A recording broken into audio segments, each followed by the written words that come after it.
Здравствуйте, дети, саламатсыздар ма, балалар. Мы продолжаем изучать раздел «Времена года». Урок номер 32. Тема урока «Проверь себя».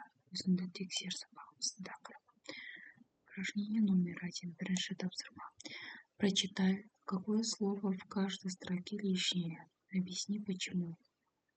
Мәтіннің оқимы сөздерді осы қатардағы сөздердің қайсысы артық, соны табуымыз керек.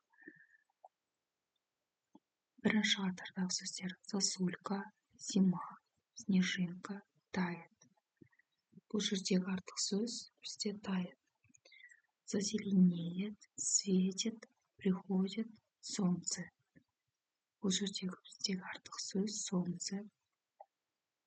Ал үшінші сөзде қатарда дождливая, солнечная, холодная, осень.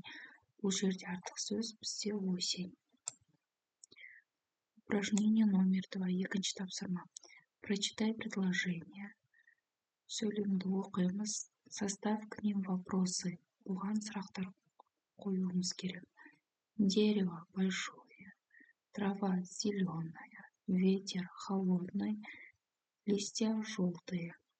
Яғни дерево какое большое, трава какая зеленая, ветер какой холодный, листья какие желтые.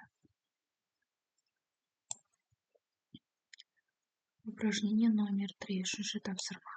Напиши в тетради предложения в следующем порядке: о зиме, о весне, о лете, об осени. Мына сөздердің қайсысы осы жыл мезгілдеріне келетін, соны жазуымыз керек. Птицы улетели на юг. Хорошо кататься на саньках с горки. Появляются первые подснежники. Дети купаются в реке. Яғни бізде осыларды рет-ретіне қоятын болсақ: хорошо кататься на саньках с горки. Появляются первые подснежки. Дети купаются в реке. Птицы улетели на юг. Төртінші тапсырма. Упражнение номер 4. Определи, по какому признаку объединены картинки. Назови слова предметы. На екі суретке қарайтын болсақ, бұларды бір-бірімен біріктіреді және олардағы заттарды ата. Первая картина: снежок, мяч, дом, зонт, единственное число. Яғни бірінші суретте барлығы бізде бір ғана заттар болып тұрады, сондықтан да бұлар жекеше түрде. Ал екінші суретте снежки, мячи, дома, зонты. Множественное число, яғни мына жерде доптар, қолшатырлар, үйлер.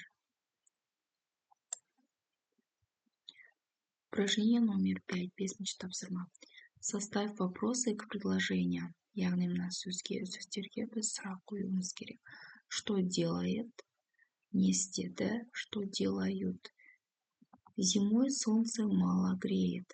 Зимой дети катаются на лыжах, на санках, коньках. Что делает солнце зимой? Что делают дети зимой?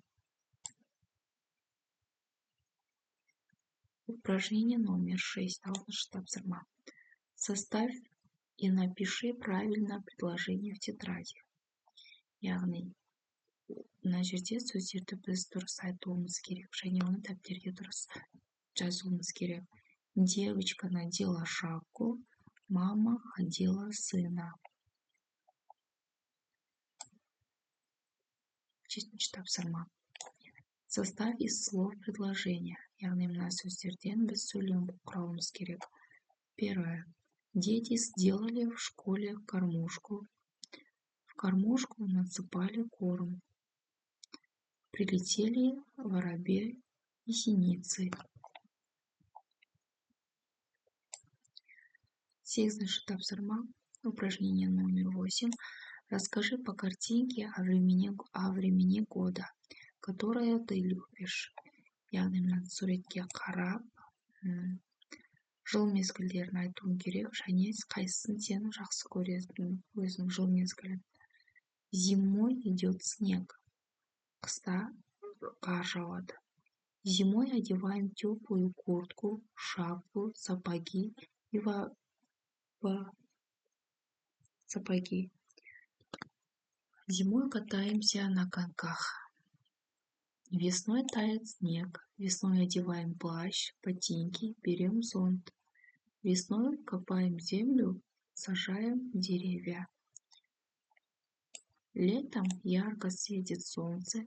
Летом одеваем футболку, шорты, шапку и тапочки. Летом будем отдыхать. Осенью идет дождь. Осенью одеваем кофту, брюки, кроссовки.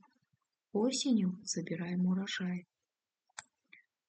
Упражнение номер 9. Назови слова, которые относятся к разделу времена года. Напиши их в тетради. Yani aşılım mezgillerine arnalan sözlerdir жазуымыз керек.